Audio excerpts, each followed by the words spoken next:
आजकल महंगाई के दौर में किचन और अपने घर को चलाना ना सिर्फ मुश्किल है बल्कि हमारे लिए एक बहुत बड़ी आजमाइश बन चुका है। तो हम औरतें अपनी समझदारी और अक्लमंदी के साथ अपने बजट को कंट्रोल भी कर सकती हैं और वो चीज़ें जिनको हम ज़ाया कर देते हैं उन चीज़ों को इस्तेमाल में लाकर अपनी बहुत बड़ी मुश्किल को हल भी कर सकती हैं। बिस्मिल्लाहिर्रहमानिर्रहीम। शुरू अल्लाह के पाक नाम से जिसकी रहमतें और बरकतें हमारे घरों में शामिल हैं। सबसे पहले मेरी टिप चकले बेलने से रिलेटेड है कि हम इसको वॉश करके स्टैंड पर रख देते हैं। जब भी हम किचन का काम वगैरह ख़त्म करते हैं और सुबह जब हम उठते हैं तो इसी तरीके से हम इसको इस्तेमाल कर लेते हैं, लेकिन हमें नहीं पता कि रात को कितनी छिपकलियाँ, कितने कॉकरोचेज़ इसके ऊपर से गुजर कर गए हैं जो हमारी सेहत को बहुत ज़्यादा नुकसान भी पहुँचा सकते हैं। तो उसके लिए आपने क्या करना है कि जब भी रात को अपना काम वगैरह ख़त्म करके सोने के लिए जाएँ तो चकले बेले को इस तरीके से शॉपर में अच्छे तरीके से डालकर गिरा लगाकर फिर स्टैंड के ऊपर रहें। इस तरीके से हमारा चकला बेला और हमारी सेहत दोनों महफूज रहेंगी। अब यहाँ पर हम कपड़े का गुलाफ भी बनाकर इस्तेमाल कर सकती थी, लेकिन जैसे कि मैंने आपको बताया कि जो चीज़ें हमने वेस्ट कर दी हैं हम उसकी मदद से भी एक काम कर सकती हैं और अपने बजट को कंट्रोल में ला सकती हैं। तो आई होप ये टिप आपको बहुत पसंद आई होगी। बात कर लेते हैं टिप नंबर 2 की, जो देखने में तो बहुत छोटी और मामूली सी लग रही होगी, लेकिन जिनको इस मुश्किल का सामना करना पड़ता है उनके लिए ये टिप बहुत ही हेल्पफुल रहेगी। मेरे पास 4 सेल हैं और सेम कंपनी के बाय चांस ये आ गए हैं। मुझे नहीं पता चल रहा कि इनमें से कौन सा न्यू है और कौन सा पुराना हो चुका है, ख़त्म हो चुका है। तो आप लोग किस तरीके से इस चीज़ का पता लगा सकते हैं कि कौन सा पुराना सेल है और कौन सा न्यू? क्योंकि जब हम बच्चों के टॉयज़ वगैरह में सेल इस्तेमाल करते हैं तो वो शक्ल से भी पुराने नहीं होते, क्योंकि वो थोड़े टाइम ही चलते हैं और उसके बाद ख़त्म हो जाते हैं। तो इस तरीके से दोनों सेल को आपने हाथ में लेना है। जो सेल वज़न में भारी होगा इसका मतलब है कि वो नया सेल है और जो वज़न में हल्का होगा इसका मतलब है कि वो पुराना है। तो इस तरीके से आप भी इनको सेपरेट ईज़िली कर सकते हैं, वरना हमें क्या करना पड़ता है, सभी को अलहदा-अलहदा से डालकर चेक करना पड़ता है कौन सा वर्क कर रहा है और कौन सा नहीं। तो आई होप ये टिप आपके लिए हेल्पफुल रही होगी। अब हम बात कर लेते हैं टिप नंबर 3 की, जो हमारे ग्रेटर से रिलेटेड है कि अक्सर हम लोग किचन में चीज़ों को ग्रेट करने के लिए जिस ग्रेटर का इस्तेमाल करते हैं वो काफ़ी अर्सा इस्तेमाल होने की वजह से पहले की तरह काम नहीं कर रहा होता, उस पर हमें चीज़ों को बहुत ज़्यादा घिसना पड़ता है। तो हम सोच रहे होते हैं कि उसको चेंज कर लेते हैं। अगर आपके साथ भी ये मसला है तो आप हरगिज़ भी ग्रेटर को चेंज नहीं करेंगी। ये टिप आप लाजमी ट्राई करें, इंशाल्लाह आपको इसके रिजल्ट्स 100% मिलेंगे। इसके लिए आपने क्या करना है, कोई भी चाय वाला कप, आपके घर में जो कप या मग आप इस्तेमाल करती हैं उसके पैंदे वाली साइड से आपने ग्रेटर के ऊपर 2 से 3 मिनट के लिए रब करना है, थोड़े से सख्त हाथों के साथ, ठीक है। 2 से 3 मिनट रब करने की वजह से इसकी धार बहुत ज़्यादा तेज़ भी हो जाएगी और ये बिल्कुल ऐसे काम करेगा जैसे आप आज ही मार्केट से लेकर आई हैं। कौन सी टिप आपके लिए हेल्पफुल रही है आपने मुझे कमेंट सेक्शन में लाजमी बताना है। अब हम बात कर लेते हैं टिप नंबर 4 की, जो नेल पेंट से रिलेटेड है कि अक्सर नेल पेंट हमारे हाथ से गिरकर फर्श पर लग जाती है, या लगाते हुए ब्रश भी हमारे हाथ से कई दफ़ा गिर जाता है जिसकी वजह से फ़र्श ख़राब हो जाता है और अगर हम इसके लिए कपड़ा इस्तेमाल करें तो वो भी ख़राब हो जाता है। इसके लिए थोड़ी सी चीनी लेकर आपने उस हिस्से पर डाल देनी है जहाँ पर नेल पॉलिश गिरी हुई है और हाथों की मदद से हल्का सा रब करके चीनी को साइड पे करके नीचे कपड़ा फेर दें। इस तरीके से नेल पेंट भी आराम से उतर जाएगी, बिल्कुल भी कोई निशान बाकी नहीं रहेगा और कपड़ा भी ख़राब नहीं होगा।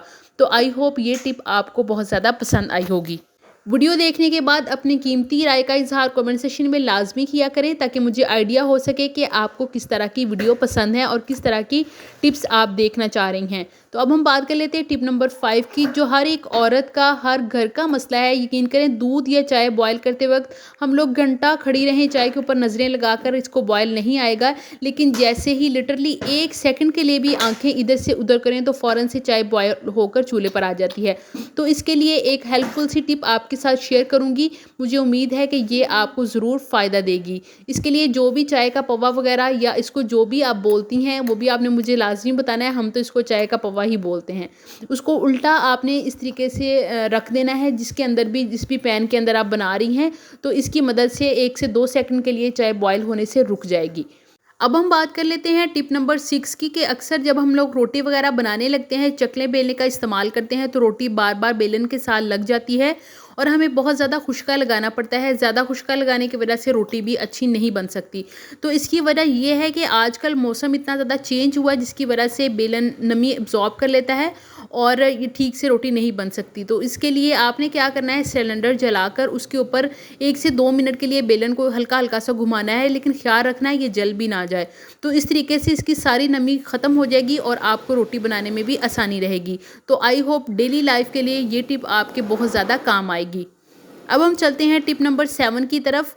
जब भी हम चावल वगैरह या कोई भी चीज़ बॉयल करते हैं, स्टेनर का इस्तेमाल करते हैं। ज़्यादा चावल वगैरह होने की वजह से जो हमारी स्टेनर होती है वो बर्तन के अंदर की तरफ गिर जाती है। तो इस तरीके से ये नोब जो लगी हुई है इसके अंदर आप कोई भी चम्मच या कोई भी स्टिक वगैरह इस तरीके से अटका दें और फिर आप चीज़ों को स्टेन करें। बिल्कुल भी नहीं गिरेगा और आप ईज़िली चावल वगैरह को स्टेन कर सकते हैं। अब हम बात कर लेते हैं टिप नंबर 8 की, जो फ्रूट्स वगैरह को महफूज करने के लिए है कि किस तरीके से हम 3 से 4 दिन के लिए फ्रूट्स को फ्रिज से बाहर महफूज कर सकते हैं। इसके लिए हमें चाहिए एल्युमिनियम फ़ॉइल, जो इजीली हर घर में अवेलेबल होती है, लेकिन अगर आपके पास नहीं है तो आप लाजमी इसको ले लें। मैं इंशाल्लाह नेक्स्ट भी इसके साथ बहुत सी टिप्स आपके साथ शेयर करूँगी। बनाना आप अक्सर देखते हैं कि 1 से 2 दिन, बल्कि 2 दिन भी नहीं, 1 दिन गुजरने के बाद ही इस तरीके से ब्लैक होना शुरू हो जाते हैं, जिसके वजह से बच्चे और बड़े खाना भी पसंद नहीं करते।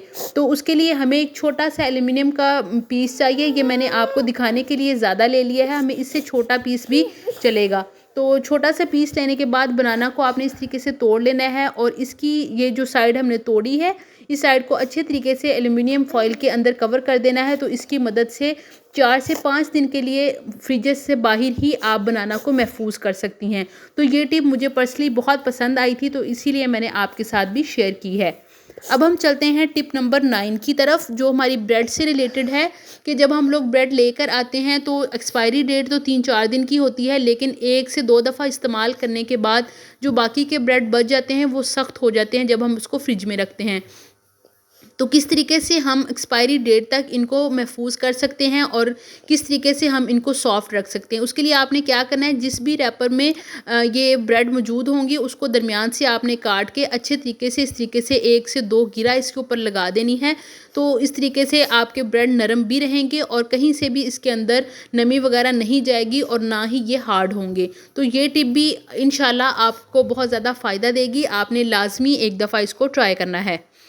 अब हम बात कर लेते हैं टिप नंबर 10 की, जो हमारी लास्ट टिप है और बहुत ही ज़बरदस्त और हेल्पफुल रहेगी आपके लिए।